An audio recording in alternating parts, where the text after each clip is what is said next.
Kalau boleh tahu, tadi perjalanannya lancar ke sini? Alhamdulillah lancar. Oh, nggak ada putus sama sekali ya? Iya.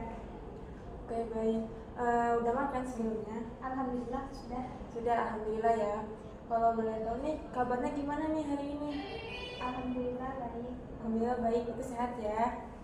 Oke, sebelumnya izin memperkenalkan diri ya. Nama saya Chelsea Aisyah Fitri Jasmir. Kamu bisa panggil aku apa aja senyaman kamu. Saya di sini akan menjadi konselor yang akan mendampingi kamu pada hari ini.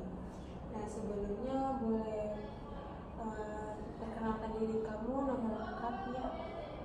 Namaku Alfian Nur Hayati. Alfian Hayati. Betul. Oke, statusnya ini mahasiswa atau pekerja? Status sekarang sebagai mahasiswa. Mahasiswa ya di sini. Oke, semester berapa? Mahasiswa semester 3 di Prodi Ilmu Al-Quran dan Tafsir. Oke, baik. Kalau boleh tahu, Pia datang ke sini atas keinginan diri sendiri atau ada saran nih dari orang lain? Aku datang ke sini atas kemauan diri sendiri. Kemauan diri sendiri? Betul. Berarti bukan paksaan dari orang lain ya? Iya. Aku sangat apresiasi itu ya, karena awal angka konseling ini adalah kamu berani nih untuk datang dan menceritakan kepada saya.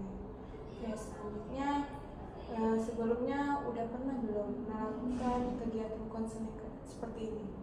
Belum pernah sama sekali dan ini untuk pertama kalinya. Oh, ini pertama kalinya ya? Iya. Oke, baik, saya sangat senang sekali karena ini pertama kali buat kamu dan mungkin ini akan menjadi new experience atau pengalaman kamu ya dalam menangani atau mengembangkan minat bakat kamu. Iya. Dan juga saya berterima kasih karena sudah mempercayai saya sebagai konselor pada hari ini ya. Nah, berarti sebelumnya sudah tahu belum apa itu konseling individual? Belum tahu, Kak. Oh, belum tahu. Mm-mm. Oke, saya akan jelaskan sedikit ya. Konseling individual itu adalah sebuah layanan yang dilakukan oleh tenaga kerja profesional, yaitu konselor. Nah, konselor ini saya sendiri dalam membantu klien. Klien ini adalah Alpia ya. Nah, bertujuan untuk apa? Bertujuan untuk membantu klien mengatasi masalah atau mengembangkan minat bakat, atau bisa juga membantu memandirikan klien. Nah, kalau misalnya sewaktu-waktu nih nanti Pia ada masalah seperti saat ini, Pia bisa nih mengatasi tanpa perlu datang ke konselor lagi. Nah, sebelumnya ada yang ingin ditanyakan nggak? Atau yang kurang paham? Tidak ada, Kak. Sudah paham ya? Oke. Nah, di sesi konseling hari ini juga konselor itu saya sendiri memegangi beberapa asas. Salah satunya itu ada asas kerahasiaan. Nanti di mana mungkin Pia akan bercerita nih. Nah, saya insya Allah akan menutup rapat-rapat atau hanya kita doang yang tahu tanpa melibatkan orang lain yang tahu. Nah, sebelumnya Pia sudah mempercayai saya belum? Sudah, Kak, insya Allah. Sudah ya. Oke, terima kasih atas kepercayaan itu. Nah, selanjutnya itu ada asas kesukarelaan, yang dimana saya harap Pia dapat sukarela nih dalam menceritakan atau dalam memberikan yang Pia rasakan pada saat ini. Dan juga tadi Pia sebelumnya bilang kalau misalnya Pia datang ke sini itu karena keinginan diri sendiri ya, Betul. bukan dari paksaan orang lain. Nah, itu juga sudah termasuk sukarela ya. Dan juga saya akan sukarela nih dalam membantu dan meluangkan waktu untuk Pia. Nah, selanjutnya juga ada asas keterbukaan. Jadi di asas ini saya berharap banget Pia dapat menceritakan secara penuh nih tanpa menutupi atau menyembunyikan apapun itu, agar sesi konseling kali ini berjalan lancar ya. Nah, selanjutnya juga ada asas kekinian. Kita akan membahas yang Pia rasakan pada saat ini. Nah, juga ada asas keputusan, yang dimana nanti kita pasti mempunyai solusi ataupun tujuan bersama nih. Pia mau menggunakan atau tidak itu kembali kepada Pia, karena keputusan ada di tangan klien. pelajaran di sini adalah pia. Jadi pia kalau misalnya nggak mau menggunakan juga nggak apa-apa. Nah, sebelumnya ada yang ingin ditanyakan atau yang kurang dipahami? Sudah lumayan cukup kak. Udah lumayan ya, udah paham berarti ya. Oke, dan juga saya berharap di sesi konseling nanti dia nggak perlu gugup atau perlu yang lain, anggap aja kita sedang ngobrol santai. Mungkin yang membedakannya ada saya yang akan membantu Pia dalam menyadari diri Pia sendiri. Nah, sebelum mulai mungkin kita ada baiknya baca doa ya. Semoga sesi konseling hari ini berjalan dengan lancar dan mencapai tujuan bersama. Bisa membaca apa ya?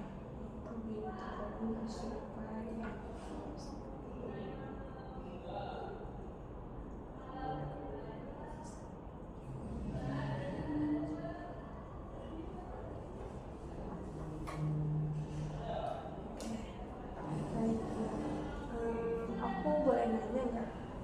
Perasaan Pia pada hari ini menuju sesi konseling seperti apa? Sekarang sih aku lumayan agak deg-degan ya kak. Deg-degan? Iya. Deg-degan. Kalau boleh tahu nih, sebelum Pia datang ke sini, Pia ada memikirkan sesuatu nggak sehingga Pia ini nih deg-degan?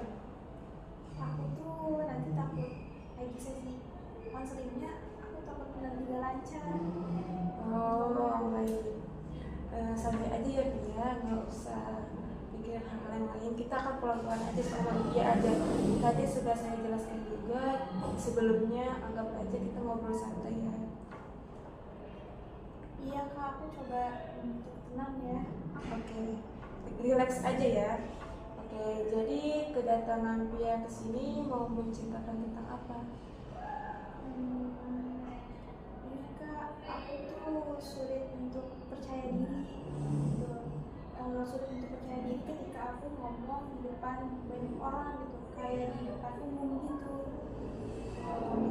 Bisa berikan contohnya nggak sih seperti apa yang kamu maksud itu? Misalnya kayak waktu presentasi gitu, aku tuh baru dipanggil aja, aku udah deg-degan parah. Kalau boleh tahu juga nih, sejak kapan kamu mulai merasakan deg-degan itu? Sejak kapan mulainya? Kayaknya pas SMP deh kak. Jadi tuh waktu itu guru aku suruh ngejelasin materi yang udah dijelasin kan. Nah pas aku maju ke depan, aku salah ngomong. Nah diketawain deh sama teman-teman aku. Di situ tuh aku jadi kayak malu banget kak. Dan di saat itu tuh kamu merasa seperti apa? Yang aku rasain tuh kayak malu banget, terus takut ditertawakan, terus tangan aku gemeter kak, tangan gemeter, suara hilang, sama jantung tuh berdegup kencang banget. Baik. Nih, kalau misalnya dia disuruh untuk maju lagi nih, ada hal yang muncul nggak di pikiran dia pada saat itu? Hal yang muncul di pikiran aku tuh kayaknya ini kak, pikiran aku tuh kosong gitu kak. Terus aku ngeblank semuanya gitu kak. Pikiran kosong ini nih muncul sebelum apa sesudah kamu berbicara, kalau boleh tahu? Hal itu muncul sebelum aku berbicara kak. Jadi misalnya nih, kamu mau presentasi, nah kamu baru berdiri di depan teman kamu tuh udah langsung ngeblank gitu ya? Iya kak, betul banget. Kalau boleh tahu, ada nggak sih pengalaman selain SMP ini nih yang membuat kamu nih jadi tambah takut atau tambah nggak percaya diri untuk berbicara di depan orang? Ada sih kak. Jadi waktu itu pas SMA aku disuruh ngejelasin materi juga sama guru aku. Nah terus disuruh ulang lagi karena suara aku pas ngejelasin tuh pelan banget, jadi nggak kedengeran. Pas dari saat itu tuh aku jadi kayak malu banget. Baik, aku bayangin juga sulit juga ya. Apalagi pengalaman kamu yang dulu itu sampai ke bawah sampai sekarang ya? Betul. Oke, baik. Nah, aku penasaran nih, kamu pernah nggak melakukan presentasi atau berbicara depan banyak orang, tapi kamu melakukan itu dengan baik, kalau nggak cukup baik? Pernah sih kak. Pernah. Jadi tuh waktu itu setelah aku belajar berhari-hari latihan dengan matang, aku ternyata bisa mempresentasikan dengan lancar dan beruntun. Oh baik, berarti kamu bisa nih presentasi dengan lancar, beruntun dan jelas berarti ya? Betul. Oke, baik. Kalau misalnya nih, kamu bayangin nih, kamu punya teman kamu ini dia punya studi kasus yang sama kayak kamu, kayak misalnya dia tuh kayak gugup, kalau enggak takut untuk berbicara kepada orang lain. Nah, kayak apa yang akan kamu sampaikan atau berikan kepada teman kamu ini? Aku bakal bilang, coba tenang aja, gak semua orang sih bakal ngeliatin kamu, coba deh latihan aja dulu. Nah, bagus itu ya, berarti ini kamu bisa nih, bisa melakukannya. Dan juga setelah saya perhatiin, kamu juga mempunyai beberapa kemampuan ya yang tanpa kamu sadari. Oh iya kak, aku gak sadar ya. Nih, ya aku akan jelaskan ya. Seperti tadi kamu bercerita dengan jelas dan buntut, dan juga tadi kamu ada rasa ingin berubah ya. Betul. Nah itu tuh udah 2 poin yang sangat bagus ya untuk merubah kamu atau membuat kamu jadi lebih bagus untuk di masa depan nanti. Kalau boleh tahu nih, kalau kamu pernah ngerasain gak sih, kan gak mungkin negatif mulu dong, kamu pernah merasakan gak hal positif atau kekuatan kamu saat berbicara depan banyak orang? Kalau aku udah siap sih, aku bakal bisa ngomong tanpa gemeter dan lancar gitu kak. Oh, nah bagus ya, itu tandanya apa? Itu tandanya berarti sebenarnya kamu itu mampu ya, bukan nggak bisa, tapi mungkin kamu juga nggak tahu ya bagaimana sih cara menyikapi atau melawan rasa takut yang kamu rasakan pada itu. Iya kak, betul banget. Nah, kita mungkin bisa tuh ubah pelan-pelan ya. Nah, aku mau nanya lagi nih, kalau semisalnya nih, kan tadi kamu tuh bilang kalau kamu tuh takut atas penilaian orang lain, dan juga takut sama dengan tuh takut dengan komentar orang lain kan. Nah, komentar siapa sih yang paling kamu takutin itu sebenarnya? Aku takut teman-teman aku yang suka berkomentar, saya suka ngejelekin hal yang kecil gitu kak. Kayak ketawa gitu-gitu ya? Iya betul. Oh, baik. Nah, setelah kamu mendapatkan komentar itu, ada hal yang merubah ini kamu nggak, hidup kamu? Nggak ada sih kak, cuman hal itu bikin perasaan aku aja yang jelek. Oh baik, mungkin kamu bisa, kalau misalnya teman kamu ini berbicara hal positif, mungkin kamu bisa ngambilnya ya. Mungkin juga kalau misalnya hal negatif, mungkin kamu bisa abaikan aja, kayak sangat anggap dia itu nggak ngomong apa-apa, dan kamu juga kayaknya punya kontrol diri yang bagus ya untuk itu. Gitu ya kak. Nah iya, kita bisa nih ubah pelan-pelan nih kalau kamu mau. Kayak gimana tuh kak caranya? Nah, kita bisa ubah mungkin dari kamu kalau misalnya presentasi di depan 3 orang itu bagaimana perasaan kamu? Kayaknya lebih ringan deh kak. Baik, lebih ringan kan dibandingkan 30 orang itu? Iya. Nah, nih coba kamu bisa dari hal sederhana seperti kamu pasti punya cermin kan di kamar? Punya. Nah, dari sederhana dulu ya, dari cermin kamu bisa tuh ngobrol di cermin itu, ngobrol apapun itu, mau tentang permasalahan kamu, perasaan kamu, atau kejadian pada saat itu.